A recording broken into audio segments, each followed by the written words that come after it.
여기는 무등이와시. 잃어버린 마을 무등이왓. 너희들이 다 졸았기 때문에 다시 한번 설명할게요. 자, 대한민국 정부가 수립된 그 초대 대한민국 정부가 수립된 때가 1940 몇 년? 8년 8월 15일이에요. 그 이후에도 4.3 사건이 완전히 이제 해결이 되지 않으니까 이제 그 정부에서는 특단의 조치를 강구를 하게 됩니다. 그래서 무장대를 완전히 섬멸해야 된다는 그런 계획을 세우게 되죠.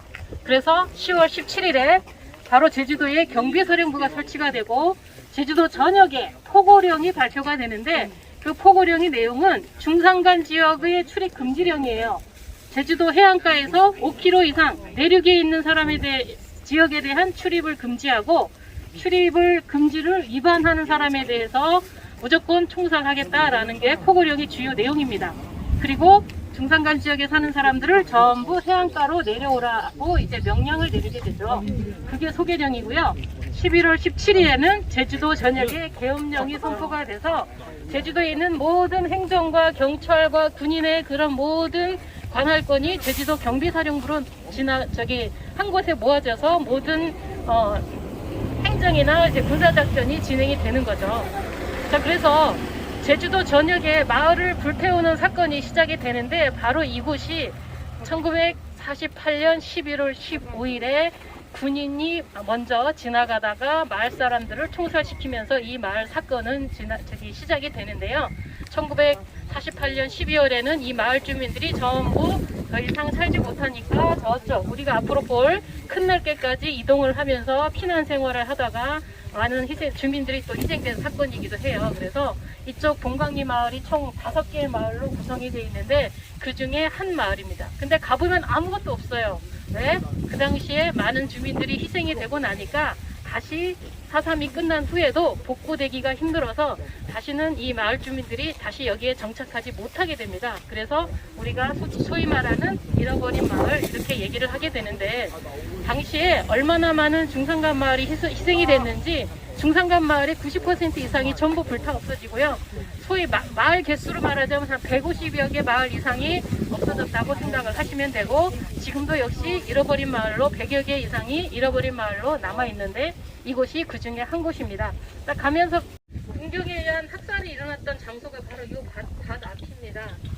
무등이와시 꽤 큰 마을이에요. 200여 호라고 하면 200가구면 작은 마을은 아니거든요. 200가구에 만약에 4명씩 산다고 하면 한 800여 가구가 살던 그런 곳인데 이쪽에 군경이 중산간 지역을 토벌하러 자꾸 다녔어요. 이게 지서가 여기 있던 건 아니고 저 화순 지역에 저 바닷가 지역에 군경 초소가 있는데 산으로 이렇게 무장대 토우를 나왔다가 지나가다가 마을 주민들한테 모이라고 해가지고 모였더니만 이쪽에서 집단을 학살해버렸던 그런 비극적인 장소입니다. 그래서 당시에 뭐 이런 사건이 또 어떻게 알려지게 됐는지도 굉장히 궁금하잖아요. 그 중에 한 명이 가까스로 살아남아서 그 당시 상황을 증언을 하는 바람에 군경에 의한 학살이 이제 밝혀지게 된 거예요.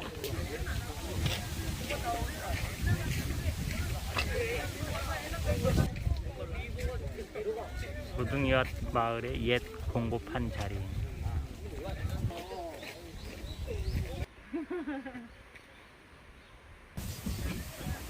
이곳은 그 무등이왓 주민들과 아이들이 놀던 놀이터인데요. 뒤에 보는 요 팽나무 보시면 아시겠지만 지금 팽나무가 반으로 잘린 거예요. 그래서 아이들이 놀거나 아니면 마을 주민들이 모일 때마다 이곳에 모여가지고 서로 이야기하는 그런 장소로 활용됐던 그런 곳입니다. 이 무등이왓이 근거가 되는 옛 모습을 추론해 볼 수 있는 곳이네요. 그렇죠. 왜냐하면은 여기가 우리가 어렸을 때는 놀이터가 따로 없잖아요. 그러면은 엄마들이 밭에 나갈 때 아이한테 또 맡기잖아요. 큰 아이한테 어린 아이를 맡기는데 그 아기를 보면서 아이들끼리 서로 놀았던 장소라고 합니다. 근데 지금 이제 나무가 좀 반쪽으로 잘려나갔지만 길 때문에 지금 나무가 잘린 거예요. 아주 커다란 나무였는데 지금은 이렇게 조그맣게 반쪽으로만 이제 휘어져 있는 그런 상태입니다. 추억의 마을이네요. 네, 추억의 장소이죠. 아이들의 놀이터였으니까. 지금까지 무등이왓 설명을 해주신 문화 역사 해설사 전영미 님이었습니다. 어려움을 느끼는 거는 그 당시의 역사적인 이야기와 지금의 이야기를 동일시해서는 안 된다는 그런 내용이 가장 일차적으로 중요하고, 당시에 이러한 어려움이 현재의 우리나라의 한국의 민주주의와 그 다음에 언론의 자유와 우리들의 아이들이 누리는 여러 가지 행복과 연관이 되어 있기 때문에 그런 부분에 대해서 아이들이 좀 더 느꼈으면 하는 게 제 바람이죠. 이쪽에 몰방해터라고 있어요. 몰방 한 5개 내지 6개가 있었던 아주 큰 마을입니다. 네, 그래서 요 터가 여기 보여 있는 거고요. 그러니까 우리가 이쪽에 서 있는 이유는 또 다른 비극적인 역사 이야기를 해야 돼서 지금 제가 이 자리에 있는데, 소위 초토화 작전이라는 게 너무 비참해서 참 말로 표현하기가 힘든 건데요. 구체적으로 참 얘기하기는 힘든 사건이지만 잠시 이야기를 한다면, 아까 이 마을의 비극은 48년 11월 15일부터 시작이 돼요. 마을 주민들이 벌써 한 10명 정도가 저쪽 아까 맨 처음 밭에서 학살을 당하고, 이곳은 12월 11일 날 마을 주민이 학살을 당한 곳입니다. 11월 11일 어딘가 바로 저쪽에서 12월 11일 날 저쪽에서 마을 주민이 학살을 당하는데, 시신을 바로 수습할 수가 없었어요. 왜냐하면 군인하고 경찰이 지켜보고 있어서 자기 가족을 시신을 모셔갈 수가 없으니까 다음날 새벽에 몰래 이제 저 시신을 수습하고 있었는데, 어떤 사건이 일어나냐 하면, 군인하고 경찰이 분명 저기 사람들이 죽었으니까 시신 수습하러 올 것이다라고 예측을 하고 이곳에 군경이 잠복을 하다가 시신을 가지러 온 사람들을 전부 이곳에서 멍석말이 해가지고 불태웠던 장소예요. 바로 이렇게 생화장 시켰던 그런 비극적인 장소입니다. 그래서 굉장히 이제 슬픈 역사가 있고요. 그리고 제 마을도 불태워지죠, 같이. 그래서 제주 여기 있던 사람들은 더 이상 이곳에, 보통 이 근처에 살다가 낮에는 잠깐 집에 왔다가 다시 도망가고 이런 식의 그 생활을 반복하다가 이제는 더 이상 이 마을에 살 수 없다라고 생각을 해서 이제 우리가 소위 말하는 큰 넓게, 우리가 큰 넓게에 이 마을 사람들이 숨어드는 것이죠. 그 다음 이야기는 큰 넓게 가서 이야기하도록 할게요.